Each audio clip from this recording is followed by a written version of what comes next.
그리고 오늘 이 바인더를 하나씩 나눠드렸죠. 여러분들에게 약속드렸던 거를 너무 늦게 드려서 죄송합니다. 거기에 이제 앞으로 계속 모으시고요. 한 6개월에 한 번씩 제가 따로 링을 드릴 것입니다. 그러면 다 빼셔가지고 하나의 링으로 딱 묶어 놓으시면 1년에 그게 2권씩 이렇게 나올 것 같다는 생각이 듭니다. 그래서 같이 그렇게 참여해 주시면 좋을 것 같습니다. 지금 30개밖에 못 만들었어요. 프린터가 고장 나가지고 하다가.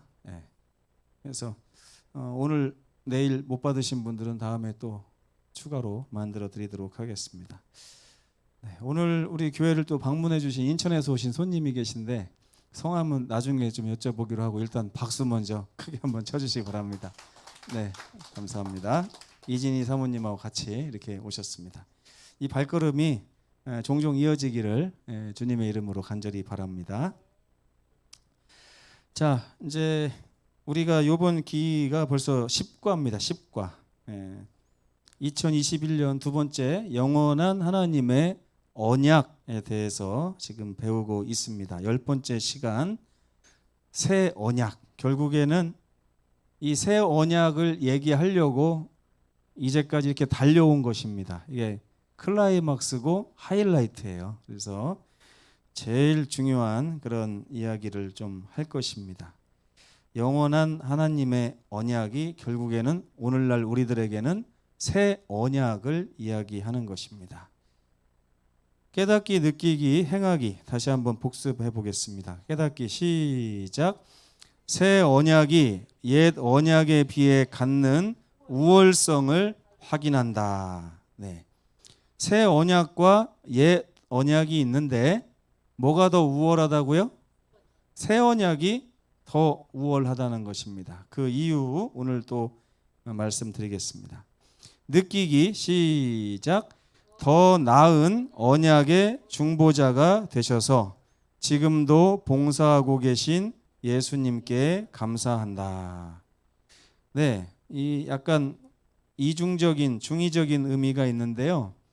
더 나은 언약을 얘기하는 것 같기도 하고 더 나은 언약의 중보자를 이야기하는 것 같기도 합니다. 그렇죠? 의미가 달라요. 그렇죠? 더 나으니 언약을 수식하는 말인지 중보자이신 예수님을 수식하는 말인지 어떻게 생각하세요, 여러분? 더 나은 중보자라고 하는 얘기입니까? 더 나은 언약이라고 하는 얘기입니까? 이 느끼기에. 중의적인 의미가 있어요. 둘 다입니다. 둘 다. 언약도 더 좋은 언약이 됐어요. 왜? 더 좋은 중보자가 계시니까 언약도 더 좋은 언약이 되는 것입니다. 그러면 구원에는 두 바퀴가 있어요. 우리의 구원에는 두 바퀴가 있는데 그 바퀴 하나가 뭐냐면 중보자입니다. 우리는 중보자 없이는 하나님 앞에 설 수가 없는 죄인들이죠. 또 하나의 바퀴는 뭘까요? 희생 제물입니다. 희생 제물. 희생 제물은 누구시죠? 우리 예수님. 중보자는 누구시죠? 예수님. 예수님께서 1인 2역을 하시는 거예요. 그래서 희생 제물이신 예수님, 또 중보자이신 제사장 예수님. 근데 예전에 옛 언약에는 희생 제물 예수님을 뭘로 대신했습니까? 양으로 대신했어요. 예수님이 나아요, 양이 나아요. 그래서 더 나은 약속이 새 언약이 예수님이 희생 제물을 하시는 새 언약이 더 나은 언약이 되는 것입니다. 그럼 또 하나, 중보자는 예전에는 누가 중보자를 했습니까? 제사장들이 했어요. 인간 제사장들이. 근데 이제는 누가 제사장을 하세요? 새 언약에서는 예수께서 직접 중보자를 하시니까 더 나은 언약이 될 수밖에 없어요. 더 나은 희생제물, 더 나은 중보자가 있기 때문에 더 나은 언약이 되는 것입니다. 이해가 되시죠? 아주 간단하게. 근데 언약 자체는 차이가 있어요, 없어요? 내용물은 똑같이 우리의 구원에 대한 문제입니다. 우리의 영원한 삶에 대한 문제고 우리의 영생에 관한 문제를 언약으로 얘기를 하고 있는 거예요. 자, 행하기 시작. 마음에 새겨진 법을 조차 믿음으로 순종한다. 네. 우리 마음에 하나님이 새긴 법도 있지만 우리가 살다 보니까 이 세상에서 저절로 새겨진 법들도 있습니다. 그래요, 안 그래요? 그렇죠? 우리는 죄의 흔적들이 마음에 새겨져 있는 죄인들이에요. 그래서 죄된 환경 속에서는 죄가 나오는 거죠. 왜? 죄의 법이 마음에 새겨져 있으니까. 로마서 7장에 보면 우리를 죄 가운데로 죄의 법이 사로잡아 간다라고 사도 바울이 표현한 장면이 있습니다. 여러분, 사로잡혀 가신 그런 경험이 많이 있습니까? 네. 걸핏하면 사로잡혀 가죠. 네. 하지 말아야 되는데 금방 또 하고 있는 내 자신을 발견합니다.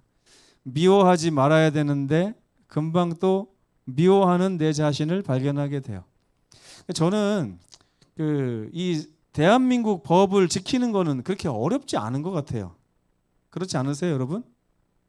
우리 재림교인들은 어디를 갖다 놔도 다 무슨 소리 듣냐면 저 사람 법 없이도 살 사람 이렇게 얘기를 해요. 근데 이거는 인간적인 법은 그래요. 왜? 지키기가 쉽거든요. 지키기가 쉬워요.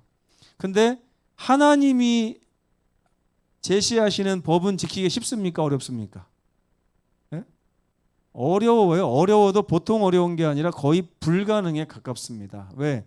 우리 본성에 새겨진 이 죄의 법이라는 게 있기 때문에 이 죄의 법에 따라서 행동하는 거는 쉬운데 마음에 죄의 법 말고 다른 법을 하나님께서 기록해 놓기 전에는 우리는 죄의 법대로 살아왔던 그런 존재였기 때문에 그렇습니다. 그러니까 요즘에 제가 이렇게 보면서 저번에 보니까요, 딱지를 띄잖아요. 교통범칙금 딱지를 띄는데 언제 띄고 안 띄었나 그랬더니 거의 10년이 다 돼가는 것 같아요. 딱지 뗀 지. 이 정도면은 굉장한 사람 아닙니까? 근데 교통법규 잘 지킨다고 하늘에 적합한 사람이 되는 게 아닙니다. 그죠? 남의 물건 안 훔친다고 하늘나라에서 살 사람 아니에요. 하늘나라에서 살 사람은 마음에 어떤 법이 새겨져야 되냐면 하나님을 사랑하는 법, 그죠? 또 형제를 사랑하는 법, 이 법이 새겨져 있어야 돼요. 이 법이 새겨져 있지 않으면 우리는 죄의 법대로 행동할 수밖에 없어요. 근데 여러분의 마음에 누구를 사랑하는 법이 다 마음마다 다른 거 아십니까? 우리 박종수 장로님 마음에는 누구에 관한 법이 새겨져 있냐면 송명숙 여사님에 대한 죄송합니다. 집사님에 대한 법이 새겨져 있어요. 이 여인을 사랑하는 법이 새겨져 있어요. 거기다가 박낙원, 박경원이라고 하는 두 아들을 사랑하는 법이 새겨져 있어요. 그렇기 때문에 박 장로님은 늘 그 법을 준수하면서 삽니까? 준수하면서 살아요. 준수하면서. 그러니까 여러분, 우리 마음에 형제를 사랑하는 법이 기록되지 않으면 우리는 형제를 사랑하기가 불가능합니다. 이게 하나님께서 우리 마음에 자꾸만 법을 새겨주시려고 하는 이유예요. 그래서 하나님이 우리 마음에 법을 새겨주시면 우리는 그 법을 쫓아서 믿음으로 하나님의 말씀에 자연스럽게 순종하는 엄청난 특권을 누리게 되는 것입니다.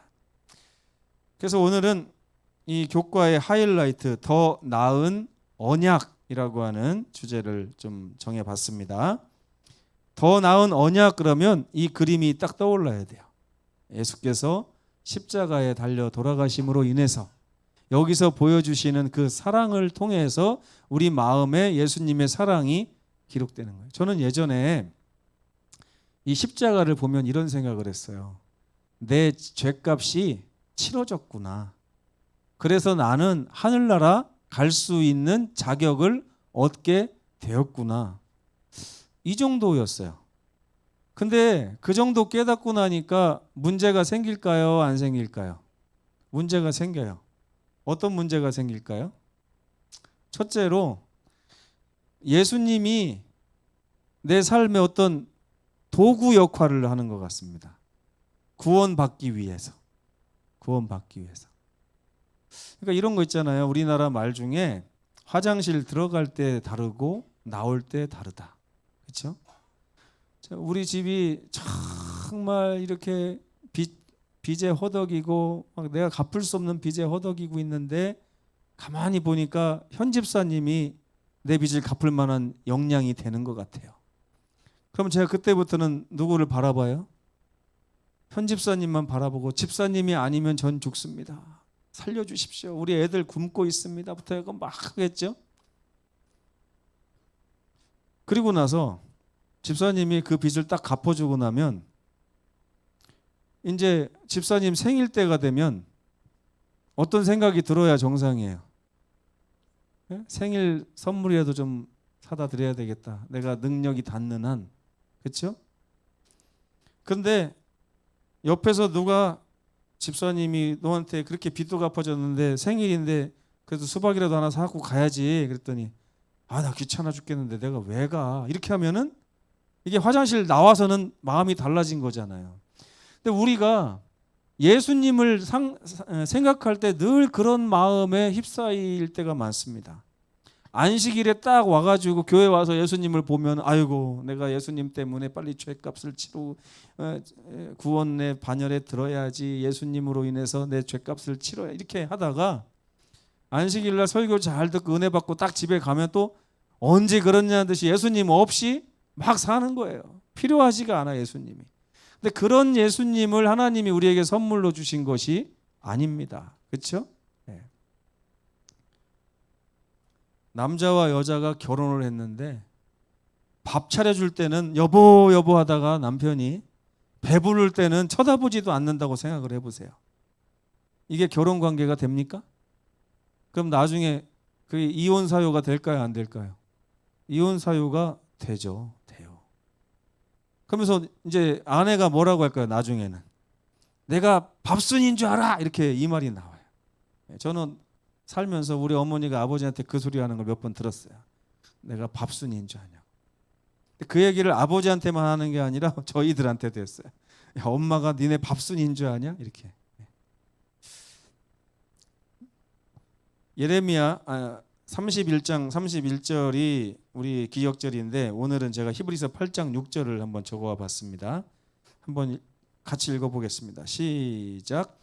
그러나 이제 그는 더 아름다운 직분을 얻으셨으니 그는 더 좋은 약속으로 세우신 더 좋은 언약의 중보시라.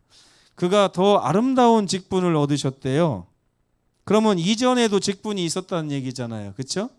이전에 갖고 있었던 직분은 뭘까요? 생각 안 해보셨어요? 이 말씀 읽으시면서? 이전에 무슨 직분이 있었어요. 근데 이제 그는 더 아름다운 직분을 얻으셨으니. 네? 이전의 직분은 뭘까요? 히브리서 8장을 한번 펴보세요. 힌트가 나오나 안 나오나 보겠습니다. 히브리서 8장. 예.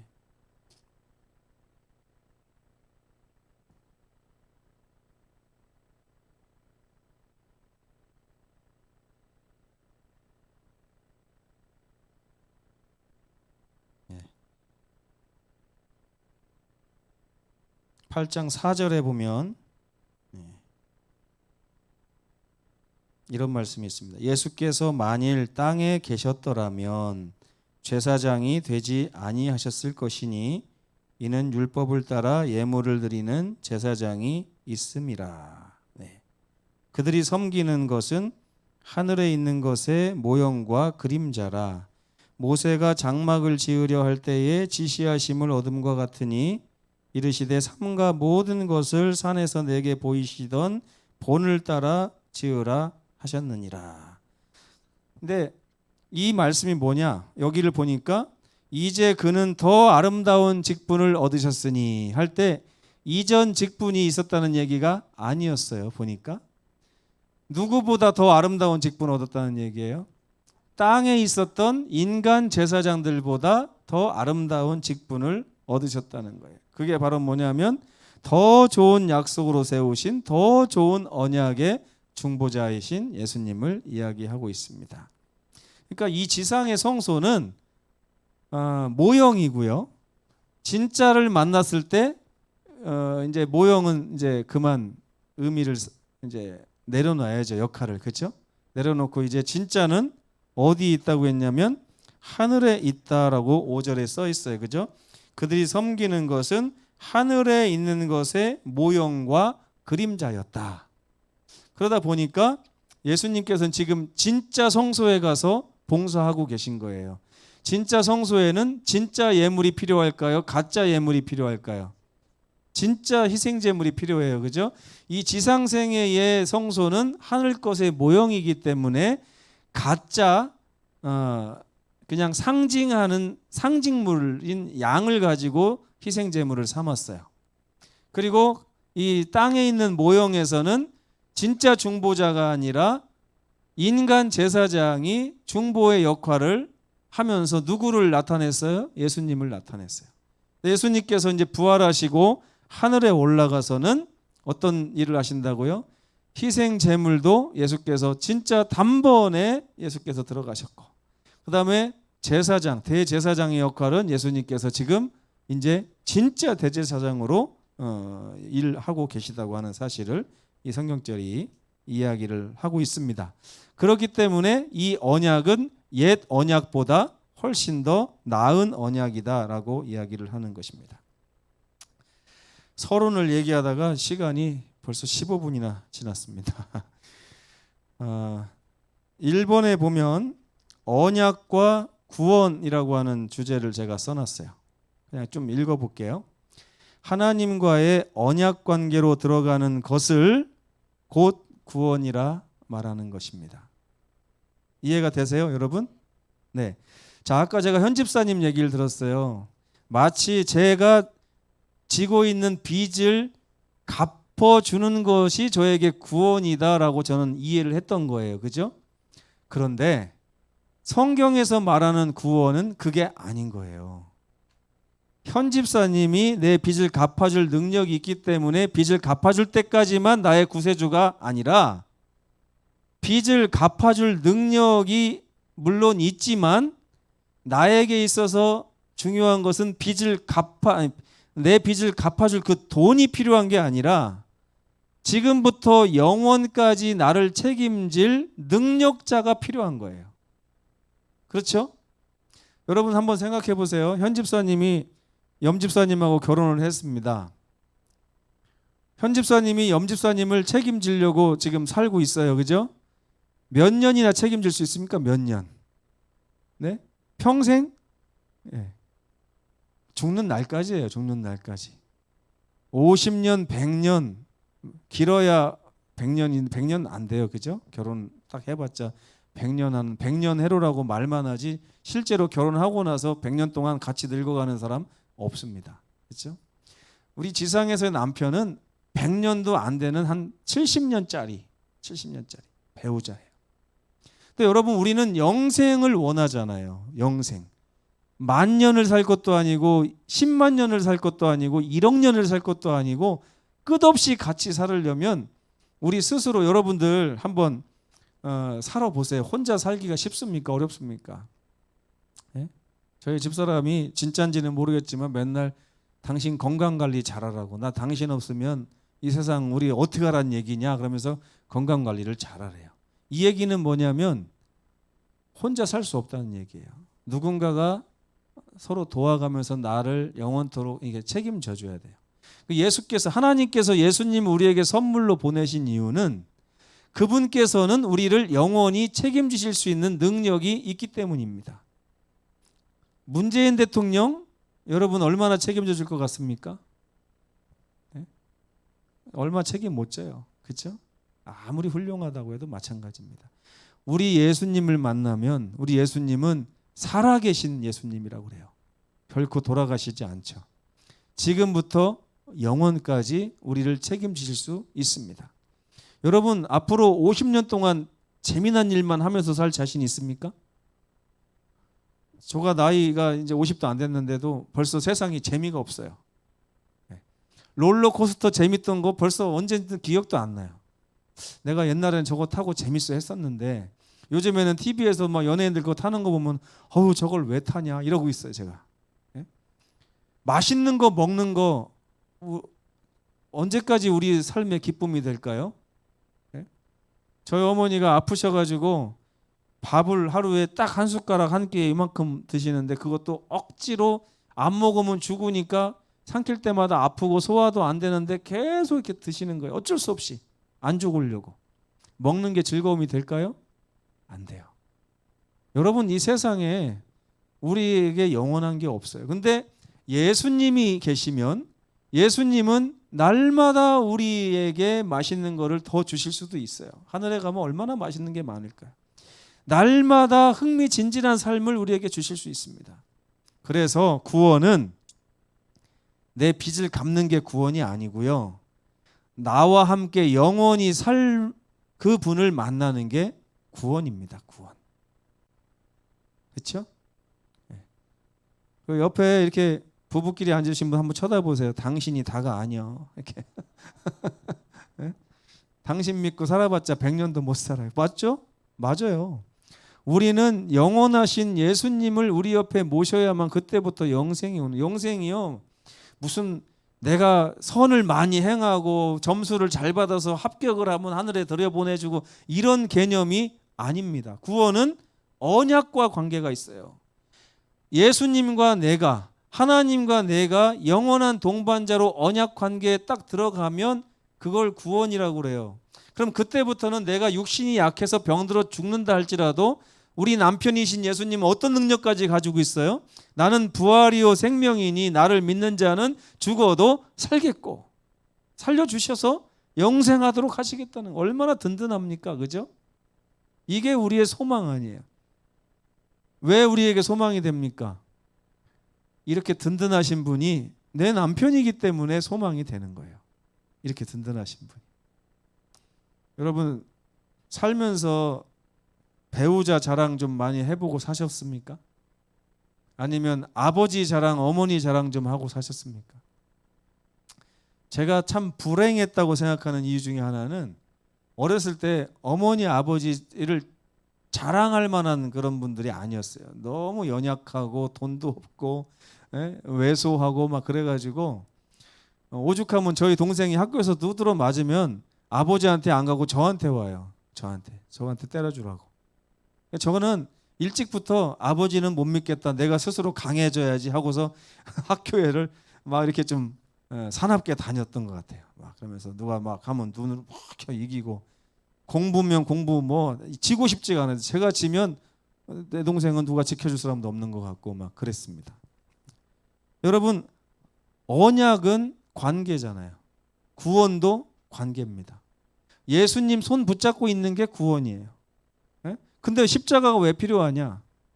우리는 죄값이 있는데 그 죄값을 치러야 되는데 그것조차도 예수님이 치러주셨어요. 왜요? 우리를 너무나 사랑하시니까. 원래 사랑하면 다 갚아줘야 됩니다.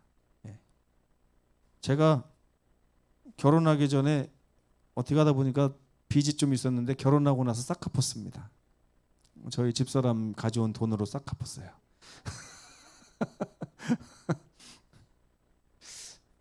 우리 주님을 만나면 이런 일이 생깁니다. 자주 생겨요. 그러니까 저는 교회 다니면서 우리 성도들의 눈을 보면 성도들의 눈이 이상한 데 가 있어요. 예수님 만나서 그분하고 손잡고 같이 살자고 하는 게 교회인데 그분은 어디 가시고 자꾸만 뭐 이게 맞니 저게 맞니 성경이 이 해석이 맞니 저 해석이 맞니 이 날을 지켜야 되는 게 맞는 저 날을 지켜야 되는 게 맞는 물론 다 중요해요. 중요한데 제일 중요한 건 뭘까요? 여러분 시아버지 시어머니 생일 챙기는 게 중요해요? 내 남편하고 관계가 더 중요해요? 왜요? 내 남편하고의 관계가 끊어지면 시아버지 시어머니 생일이 소용이 있어요 없어요? 아무 의미가 없어요. 근데 우리는 예수님과의 관계는 소홀히 하면서 안식일은 중요하고 돼지고기 안 먹는 것도 중요하고 예? 형제 사랑하는 것도 중요하고, 예? 전도하는 것도 중요하죠.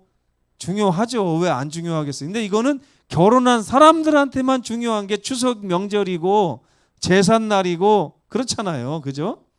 결혼하지 않은 사람이 남의 집 일에 왜 신경을 씁니까? 근데 오늘날 이 성경을 연구하는 많은 분들이 정말 잊지 말아야 될 게 요한복음 5장 39절 40절이에요. 너희가 성경에서 영생을 얻는 줄 알고 성경을 생각하지만 그거 가지고 아무 소용없어. 남의 집 일을 알아서 뭐합니까? 이것이 우리 집 일이 됐을 때 필요한 거 아니에요. 그죠? 우리 집 일이 되려면 내가 어디로 시집을 가야 돼요?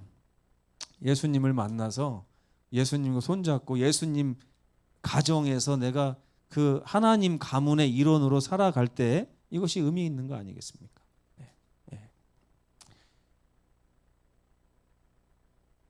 영생이 그런 거라는 걸 좀 이해하셨으면 좋겠어요. 근데 옛 언약이 문제가 생겼어요. 어떤 문제가 생겼냐면 언약이 깨진 거예요. 하나님이 깼습니까? 이스라엘 백성들이 깼습니까? 이스라엘 백성들이 깼어요. 하나님이 깨셔도 언약이 파기됩니까? 파기돼요. 만약에 하나님이 그 언약을 깨셨다고 그러면 여러분 뭐라고 하실 것 같습니까? 네? 어떻게 이럴 수 있습니까? 라고 말하시지 않겠어요? 하나님 나를 사랑한다고 해놓고 어떻게 이럴 수 있습니까? 그렇죠? 반대로 지금 사람이 언약을 깼어요. 하나님과 사랑하는 관계 속에서 영혼을 같이 하자고 약속을 했는데 이스라엘 백성들은 그 사랑은 어디다 갖다가 잠깐 쟁여놓고 뭐만 신경 썼어요? 안식일이 어떻고 성소가 어떻고 제사장 직분이 어떻고 이런 것만 신경 쓰고 결국에는 우상 숭배에 빠지게 됐어요. 그렇죠? 우상 숭배란 얘기는 하나님보다 더 사랑하는 존재가 생겼다는 것이죠. 이게 언약을 깼다는 것입니다. 그래서 언약을 깼는데 문제는 여기서 더 중요합니다. 원래 성경이 옛 언약만 있었다면 우리에게 희망이 없어요. 왜요? 옛 언약은 깨지면 파기되면 그냥 끝나는 언약입니다. 그렇죠? 남자와 여자가 혼인관계 속에서 한번 딱 바람나서 깨져버리면 그거는 그냥 이혼하면 끝이에요. 그렇죠? 아내가 자꾸 집에 안 들어오는데 남편이 자기도 자존심이 있을 거 아닙니까? 그렇죠? 그래? 네가 나를 안 좋아하면 나도 너를 안 좋아하겠다 이렇게 할 수 있어요. 근데 우리 하나님이 위대하신 이유는 새 언약의 하나님이기 때문에 그래요. 옛 언약만 주시고 나서 이걸 딱 깨졌으면 너랑 나랑 끝이다 이렇게 하신 분이 아니라 언약을 네가 깼지만 나는 여전히 너를 사랑하니 다시 한번 언약을 내가 맺고 싶다. 다시 언약 관계로 들어오겠느냐라고 언약을 다시 제안하시는 분이 우리 하나님이십니다. 저는 그래서 우리에게 희망이 있다고 생각합니다. 이게 한 번만 가능할까요? 아니면 여러 번도 가능할까요? 이 새 언약이. 그래서 베드로가 물어봤잖아요. 형제가 나에게 죄를 범하면 몇 번이나 용서해 주리이까? 7번 하리이까? 그랬더니 예수님께서 70번씩 7번이라도 할지니라. 여기서 퀴즈 하나 낼까요? 7번씩 70번 하라고 하셨을까요? 70번씩 7번 하라고 하셨을까요? 네? 이게 의미가 다릅니다. 옛날 개역 한글에는 70번 곱하기 7 이렇게 써 있어요. 요즘에 개역 개정에는 7 곱하기 70 이렇게 써 있어요. 이게 번역이 잘못된 겁니다. 원래 번역은 70번씩 7번이에요. 이게 무슨 말인지 아세요? 한 번 용서해 주는 게 70번 용서해 주는 걸 한 번으로 치시겠다는 거예요. 하나님께서. 너 형제 몇 번 용서해 줬냐? 그러면은 70번 정도는 용서해 줘야 그걸 가지고 한 번 용서해 줬다고 하는 거예요. 한 번. 말이 됩니까? 그러니까 하나님께서 우리를 용서해 주시는 용서가 그렇게 한이 없다는 거예요. 자, 이게 왜 다르냐면요. 만약에 7번씩 70번이면 만약에 내가 그 14번을 용서해 주면 몇 번 용서해 준 게 돼요? 2번 용서해 준 게 돼요. 그래서 내가 당신을 2번이나 용서해 줬는데 이렇게 말할 수 있습니다. 그죠? 근데 70번씩 7번이면은 14번 용서해 주면 아직 몇 번 남은 거예요, 용서가. 한 번 되려면. 엄청나게 많이 남은 거예요. 그래서 예수님께서는 70번 용서해 주는 거를 한 번으로 이렇게 그런 개념을 가지고 계신 것 같아요. 용서가 끝이 있습니까? 없어요. 여러분, 우리가 하나님께서 우리를 용서해 주는 거 그런 식으로 용서해 주신다는 것을 좀 기억하실 필요가 있습니다. 그래서 새 언약은 인간의 실패한 그 지점에서 우리에게 바래진 언약이 새 언약입니다. 그래서 감사한 거예요. 근데 이게 한 번으로 끝난다고요? 아니, 한 번 되려면 490번 있어야 돼요. 이게 하나님이 숫자를 세시는 분은 아니지만 여러분들이 그동안 얼마나 하나님을 배신했는지 모르지만 490번을 한 번으로 치시는 분이, 아니 70번을 한 번으로 치시는 분이 우리 하나님이라고 생각하시면 여전히 은혜의 보좌 앞에 담대히 나갈 수 있을 것입니다. 더 나은 언약은 이제 우리 마음에 하나님을 사랑하는 마음을 주시겠다는 거예요.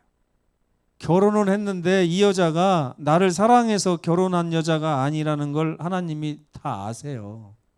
뭐 보고 왔냐면 영원토록 죽지 않는다니까 오고, 건강에 축복 준다니까 오고, 여러 가지 있잖아요. 뭐 형통하게 해준다니까 예수님 믿고 막 이렇게 왔어요, 그죠? 근데 더 형통하게 해준다고 하면 그걸로 갈 것 같잖아요, 그죠?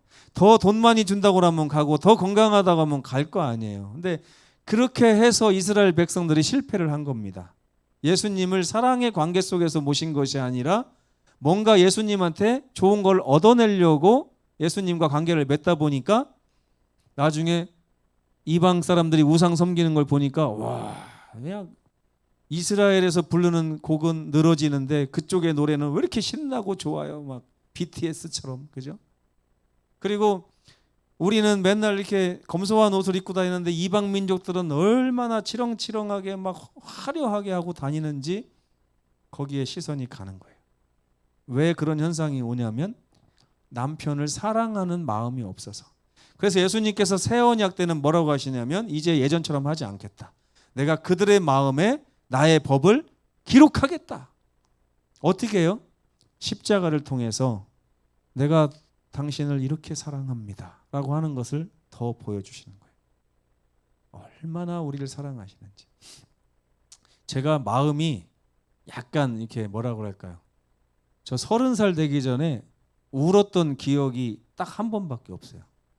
안 울어야 남자라고 뭐 이렇게 막 주입식 교육을 받고 자라가지고 어떠한 상황에서도 제가 울지 않는 막 그런 사람이었는데 하나님을 믿다 보니까 이 부모님 얼굴만 봐도 눈물이 나요. 우리 부모님. 이게 꼬부라져 갖고 걸어 다니시는 모습만 봐도 저게 다 내 잘못 같고 막 그래요. 어느새 하나님께서 축복해 주셔서 제 마음에 우리 부모님을 사랑하는 마음이 이렇게 기록이 됐더라고요. 근데 좀 늦게 기록이 됐어요. 일찍 기록됐어야 되는데 30살 넘어가지고 기록이 됐어요.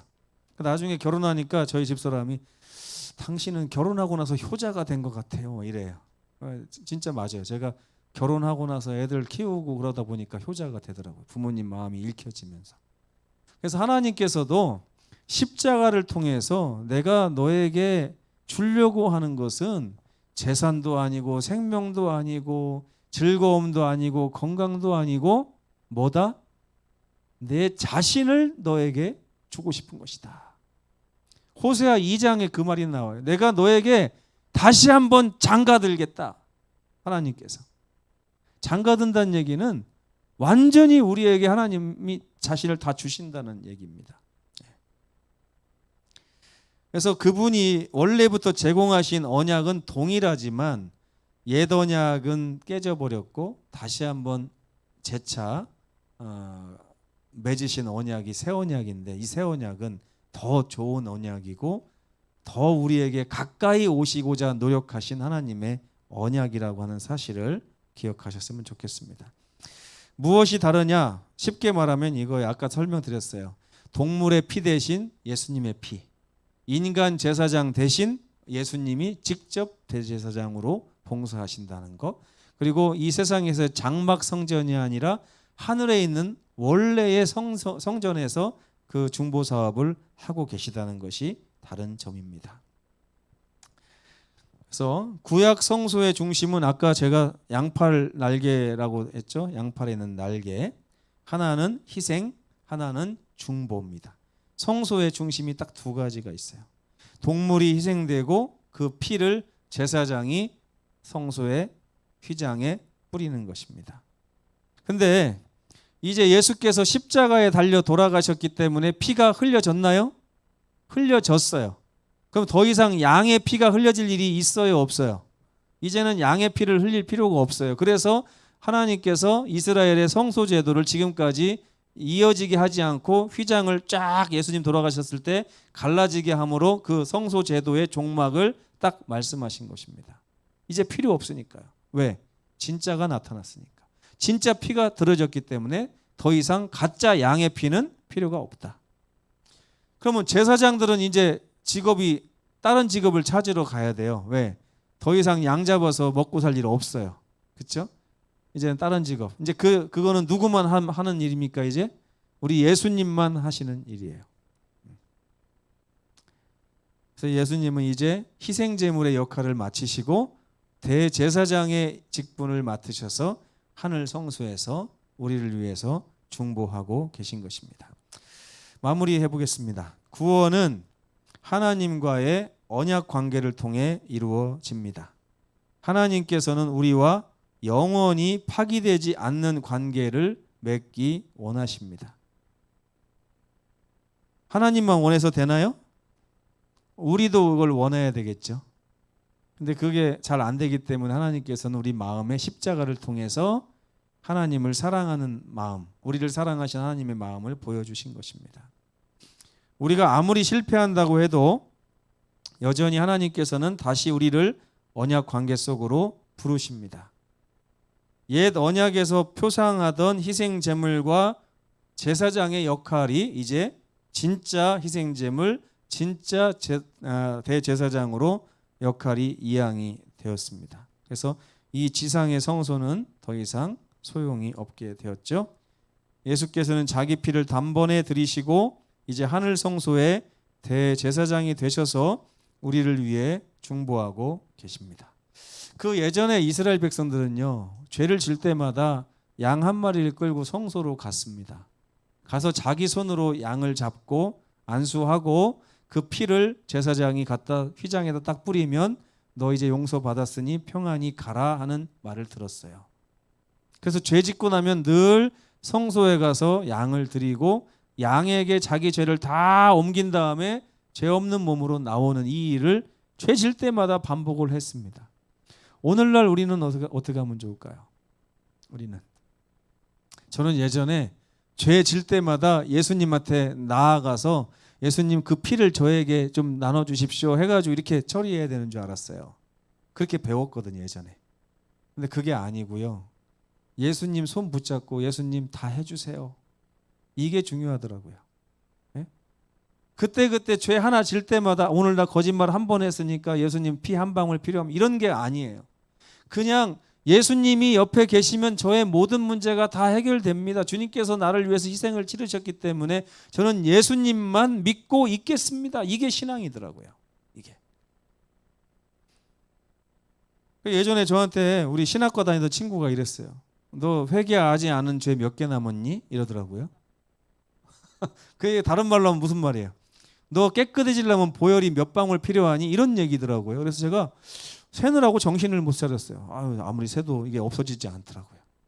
그게 아니라 그냥 나의 모든 죄를 다 예수님 손 붙잡고 주님 제가 이렇게 연약합니다. 그러나 주의 보혈을 의지하여 주 앞에 있습니다. 주께서 저를 영원토록 이렇게 저의 모든 문제를 해결해 주심을 감사합니다. 이렇게 하면서 주님과 날마다의 관계를 이어가는 거예요. 이게 뭔 차이가 있냐면 내가 보혈이 필요하지 않으면 예수님도 필요 없다라고 생각하는 사람이 될 수 있는 위험이 있습니다. 그렇게 하면. 그죠? 그분은 새 언약의 주님으로서 지금도 우리를 초청하고 계십니다. 그분의 초청에 응답하고 그분을 영원한 우리의 배우자로 영접하시게 되기를 간절히 바라면서 말씀을 드리겠습니다. 기도하시겠습니다. 고마우신 우리 아버지 하나님, 예수님을 우리 삶의 영원한 동반자로 선물로 주심을 감사합니다. 예수님과 결혼하고 나면 하나님의 가정에서 배울 것이 참 많이 있습니다. 근데 그것은 결혼보다 먼저 배울 필요는 없다고 생각이 듭니다. 중요한 것은 예수님을 사랑하는 마음이 우리 심령에 새겨지는 것이고, 너희가 나를 사랑하면 내 계명을 지키게 될 것이라고 하는 예수님의 말씀이 오늘 우리 성도들의 가슴에 이해되었으면 좋겠습니다. 주님, 우리 마음의 문제는 우리의 영원한 동반자이신 주님을 사랑하는 마음이 너무 적다는 것입니다. 십자가를 통해서 이 문제를 해결하기를 원하고, 우리 삶에 늘 곁에 계신 주님을 도마와 같이 만져봄으로 인해서 믿는 자가 될 수 있도록 은혜 더하여 주시옵소서. 주님께서 오늘 이 말씀 들은 모든 분들을 언약 관계 속으로 초청하신 것을 감사드리며 예수님의 이름으로 간절히 기도합니다. 아멘.